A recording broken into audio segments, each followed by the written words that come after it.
হুসেন শাহী রাজবংশের সময়ে অর্থনৈতিক দিক সম্পর্কে তোমাদের সামনে আলোচনা করা হবে। In the light off history, ইতিহাসের আলো ইউটিউব চ্যানেলে তোমাদের সবাইকে স্বাগত। শুরু করছি হুসেন শাহের আমলের অর্থনৈতিক ক্রিয়াকলাপ। এই সময় আমরা অভ্যন্তরীণ বাণিজ্য এবং বৈদেশিক বাণিজ্যের ক্ষেত্রে জোয়ার আসতে দেখি।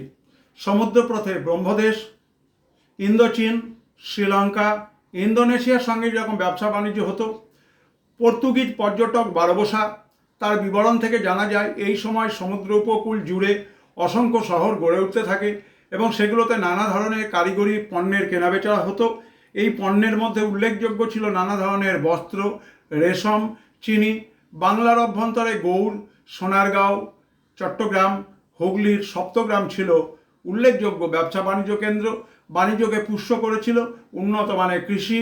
এই যুগের অনাবাদি জমিকে চাষের উপযোগী করা সম্ভব হয়েছিল। সুতরাং আমরা এই সময় বাংলার ইতিহাসে যে অর্থনৈতিক সমৃদ্ধি লক্ষ্য করি তার একটা বড় অংশ ছিল যে আভ্যন্তরীণ এবং বৈদেশিক বাণিজ্য।